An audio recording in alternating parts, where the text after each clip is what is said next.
Hi everyone.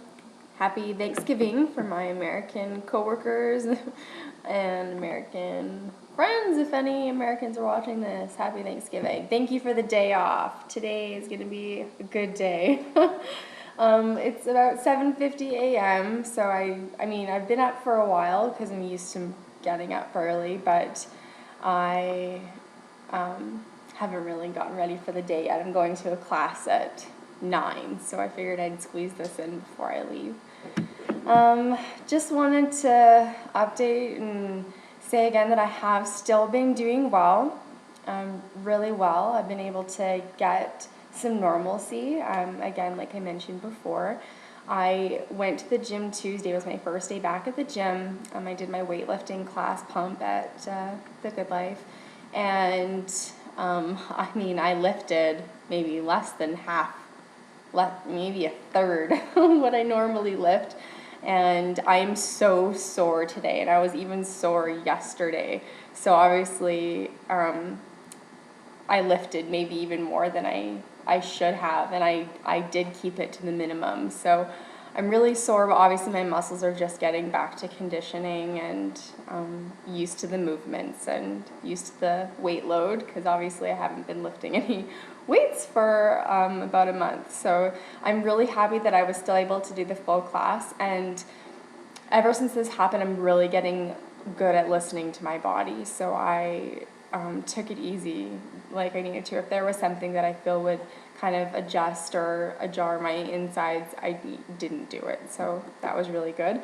Tuesdays are generally my 4-hour hardcore gym night, where I do like a crazy hour of combat, high impact cardio, and then I do the weightlifting class, and then I teach Zumba, and then I have a dance class after. The dance class is very easy. Mostly we just do a lot of standing around, so that's usually an easy add-on at the end of the night, but obviously those 4-hour Tuesdays aren't a good idea anymore.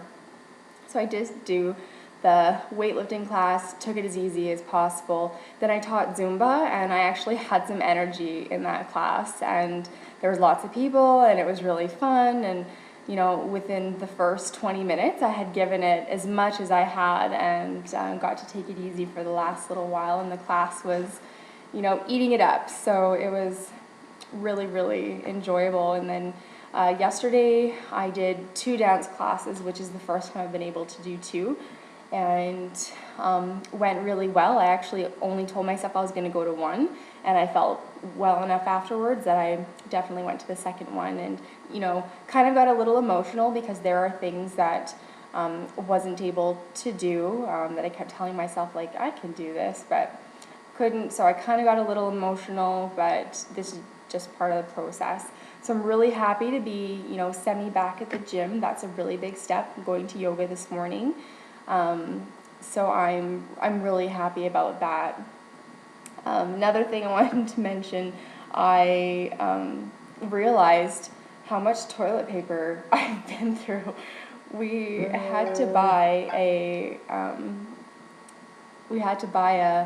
big pack sometime through this, and I'm already well into that big pack. So I can't believe how much toilet paper I've been through since it started. But that being said, I'm always having these segues now. That being said, I'm only going 2 to 4 times a day right now. 2 times I didn't think was even possible. The first day that I hit 3, I'm like, oh man, this must be an anomaly. It can't be happening. But no, I'm now going about 2 to 4 times a day. So that is such a great improvement. I couldn't ask for more right now. I'm still having the diarrhea. I'm having minimal blood, so I'm bleeding maybe 1 to 3 times out of my 2 to 4 times, and that is so amazing. And I'm still dreaming about solid poo almost every night now. I'm like really, really, really wanting one. That's my nightly dream, of course, is that I have a solid poo, and I'm so close in the mornings. My morning one has some texture now, so I'm sorry, this is so gross. But this is it. So my diarrhea was basically just like splish splash, like it was just water and mixed with brown coloring, So now my morning one has some texture to it and kind of seems like it's on its way to being a solid. So that's good. That's really good. I'm happy for that. And yeah, the no blood thing's obviously good because the doctors were quite concerned about that. And so that's that. I'm having a really love-hate relationship with food right now. My appetite's been back since Monday. Monday and Tuesday I worked, Monday, Tuesday, Wednesday I worked 3 full 8-hour shifts, which I didn't think I was going to be able to do after this last weekend and after the end of last week. I didn't think I was going to be able to do it, but I worked 3 full days, so that's awesome. And then thank God, or such really lucky timing that today is Thanksgiving, American Thanksgiving, so I have it off. And then tomorrow's only a half day. So it was a really good week to come back full time. What was I saying? Oh yeah, love-hate relationship with food. I love food to the point where I have my appetite back, and I'm eating often throughout the day, and like me being hungry tells me that my body's looking for these nutrients, and I'm looking for energy sources because I am getting back into my normal groove. Like I said in one of my first videos, I eat a lot. It's not uncommon for me to eat 2,000 calories on average every single day. I eat a lot. So I'm really thankful that my appetite's back, and so I'm loving food just for that aspect that I can. But I hate food commercials. I hate when people are talking about food. I hate being in the lunchroom with everybody eating their food, and I'm like pitying myself looking at what I have to eat. And I shouldn't be. Mentally, I should be telling myself, this is all you can eat. You have food options. This is, you're not on a liquid diet. You're not on anything like that. You do have food that you can eat, and anything else you're going to eat is going to hurt you. So why be upset? But because I had that food relationship before, it's a mental adjustment, and I'm really having to think about my body and my insides rather than my eyes telling me, holy crap, I want that cookie, I want that muffin, I want that chicken mixed with all this sauce and goodiness and a salad. Oh man, I really love a salad. I fantasize about food.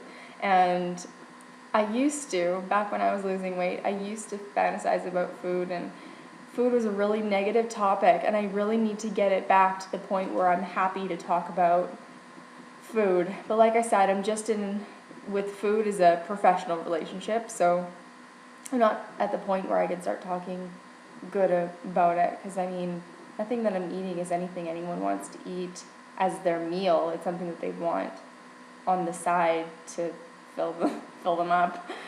That being said, I have found a really lot of great gluten-free options. I found gluten-free waffles, which are kind of a risk because obviously maple syrup has a lot of sugar in it, so I'm hardly putting any on, and it's organic. So I've only had those once since this started, and so I really like the gluten-free waffles. They taste quite good. The gluten-free crackers, if I had tried those when I didn't have to eat gluten-free, I don't think I'd ever go back to regular crackers because they are good. They're herb and garlic, and I don't know how to say this damn word, Breton, Breton crackers. They're so good. They're delicious. I've eaten probably 2 boxes in the last week, and that's not a lie. I eat so much. And soy cheese. I am so on board with soy cheese. I have soy mozzarella. It is the best thing ever. I can just eat it and just keep eating it. It's so good. I try and put it on everything. It is just delicious. It's so good. I'm reacting to eggs, which really sucks. I've been doing my food log, and I'm still doing it religiously, even though I wasn't able to find anything out of it. When I was logging it into an Excel spreadsheet, I did find a trend with eggs. Generally within 2 hours of eating them, I'm in the bathroom. And whereas now I can go 2 times a day, if I have eggs, that makes it about 3 to 4 times a day. So I crossed eggs off my list, and that's something And it's funny because my grandmother said, you can eat eggs, that's funny because I get diarrhea from eggs. And I'm like, well, I can eat them according to everything I've read. Well, everybody's different, so I can't eat them. So when I'm in remission, I'm gonna introduce eggs because I already miss them and I crave them, and that's okay. I'm doing my other protein sources. I mentioned I had my appetite back. In addition to having my appetite back, I also had pain come back yesterday. I don't have any yet today, but it's still early, obviously, but the pain did come back yesterday. Not too bad, it was still manageable. I still finished my shift, but in the afternoon I was quite uncomfortable, and that kind of sucked, and just came home and laid down before dance, and then obviously seemed to be well enough that I could do 2 of them. So it's manageable, even if I have it. I wanted to talk about something. It's a little serious, maybe a little negative, but it's just something that's kind of hit home and something that's really kind of bothered me and isn't sitting well with me. So I just wanted to talk about this. So I'm still losing weight. Before it was sitting at about 7-8 pounds that I'd lost. The doctor's still concerned about that because obviously it's not normal. So I'm still losing weight. I've lost about 11 pounds now, which, like I said before, doesn't seem like a lot, but when you're losing it because of health reasons, it's not good weight. It's a symptom of it. It's not necessarily because I'm not eating a lot. It's not necessarily because I'm eating, bland foods and no sugar and stuff like that, or no caffeine and stuff. It's a symptom of my autoimmune disease.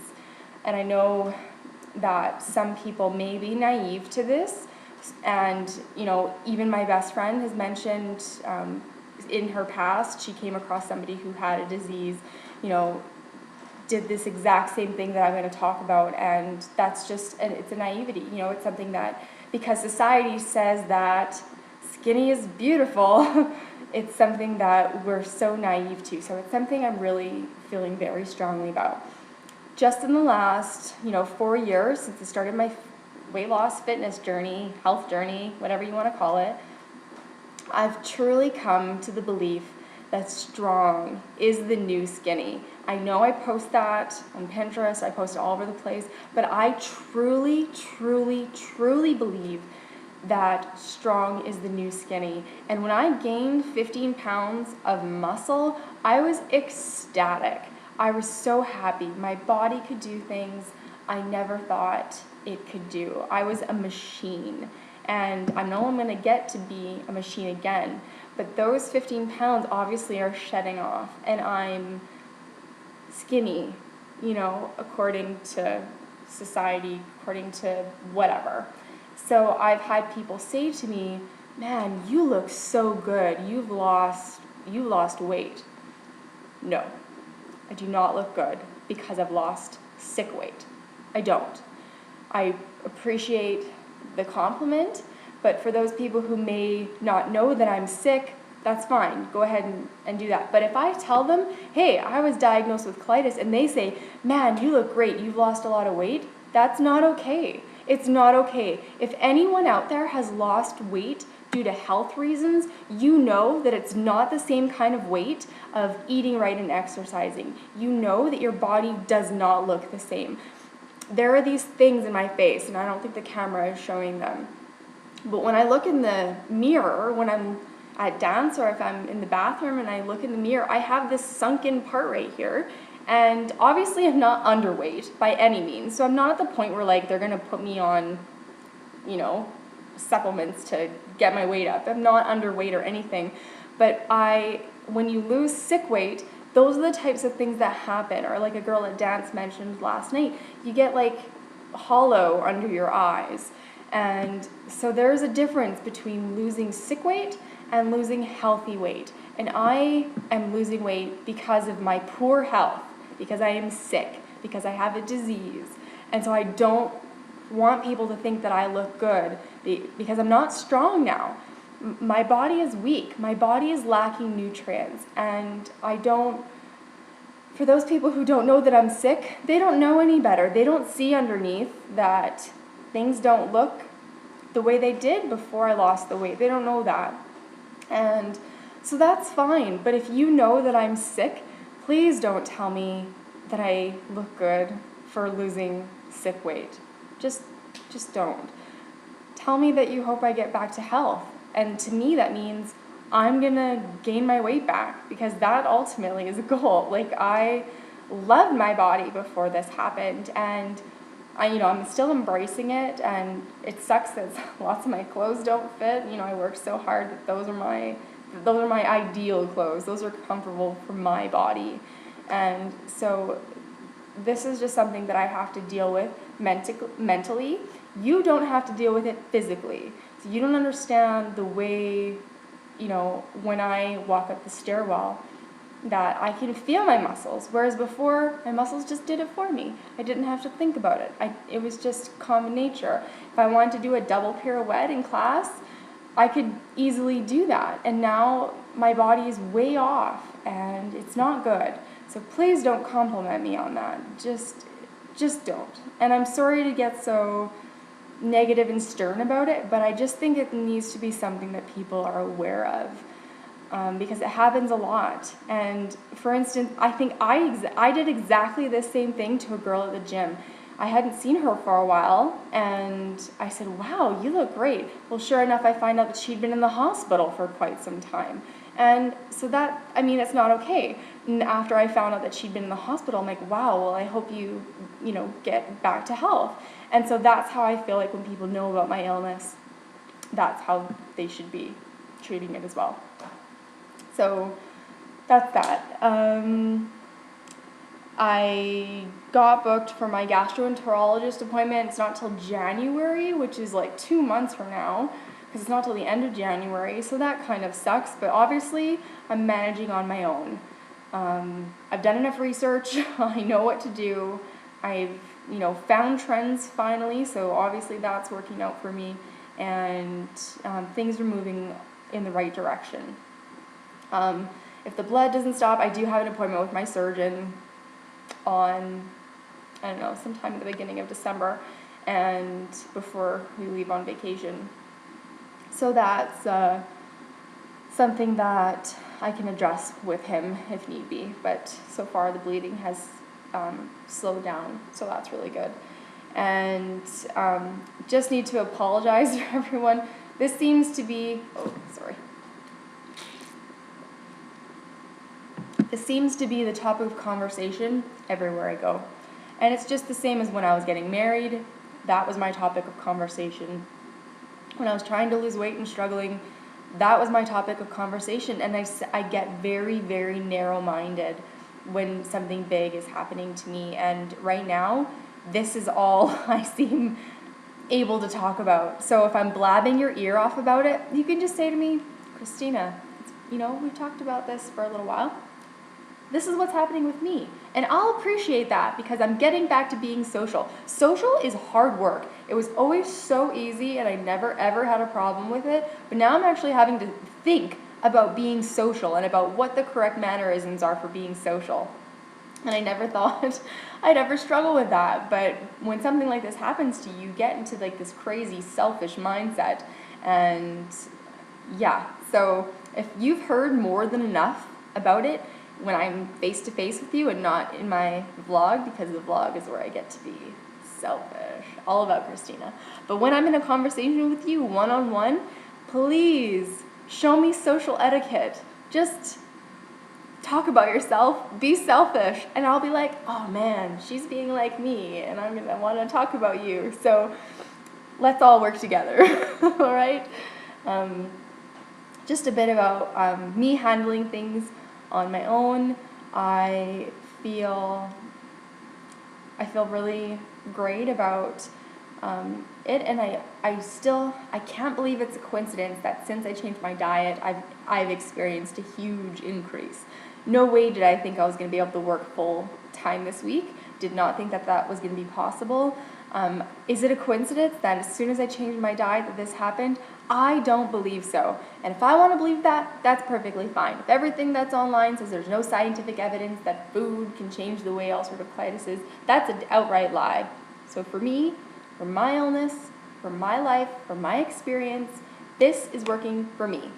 And mindset. Because I had my breakdown Tuesday, I had a breakdown Wednesday of last week. It's over a week ago, thank God that's over with. Ever since then, and I got the beautiful card from my cousin that says to lean into it. Don't run away from it. Lean into it. And maybe having those breakdowns was my beginning to leaning into it, but Wednesday after my breakdown, my husband and I leaned into it. We just took it by the balls and we researched, we changed my food, we made a decision. I didn't just sit there questioning, which I did in the morning when I was having my breakdown, like, I don't know what to do, what can I do, I don't know. And you know, I'm in that questionable state. When I decided to take a hold of something, take a hold of a decision, take a hold of the research, and change my diet, and change my mindset, like, yes, this is happening to me, but this is what I'm gonna do about it. That's when things started to go in the right direction. So for anyone going through the same thing, find your own way. Just find your own way. And it is a rocky road and it sucks, but you will find your own way. And yes, it's been a month and it's probably going to be the most memorable month of your life and you're never going to forget it, and it's probably going to be traumatizing that you remember how awful it was when you first got it. I'm sure everyone remembers their first time. I can let you know that you will find your own way. And that means a lot to me to say that because, you know, just watching, I don't know his name, the guy on YouTube, the chronic illness, when I watched about his life and his dealing with it and when he first got it, that was terrifying for me. I'm like, how is this guy just talking about this? Like it just happened to him and he just lives like this. Like I was baffled by that. And I mean, it could be that I'm getting better, that I'm finally able to talk about this, but regardless of if my symptoms are gone or if I'm in remission, I know that I had to find my own way and the best of the way that I can find. And this is it. And every day is something new and I learn new things every day. Right now, my biggest thing is I need to learn to be vocal. I'm going on vacation soon, and everyone knows when you go on vacation, you eat like shit. And I don't really have that option health-wise. So I need to be very vocal with places that I go to eat, telling them that I have diet restrictions. And that's something I'm not mentally prepared to do yet, but I will be. I'm not mentally prepared to be, because it's another thing about admitting it. Telling other people that I have colitis is one thing, that's admitting it in one way, but admitting that I have all of these life changes, that I have my diet restrictions now, that's something else entirely, and so that's something I'm going to have to deal with before I go on vacation, obviously, because I don't want to starve. So that's where we are on that. So thanks a lot for listening. Sorry to talk your ear off again, but I get animated and I do have lots of things that I want to talk about and want to address. So thanks for listening. Thanks for the long haul. It's been a while, and hopefully post another video soon. And thanks everyone for watching. I hope you have a great Thanksgiving and a great weekend, and talk to you soon.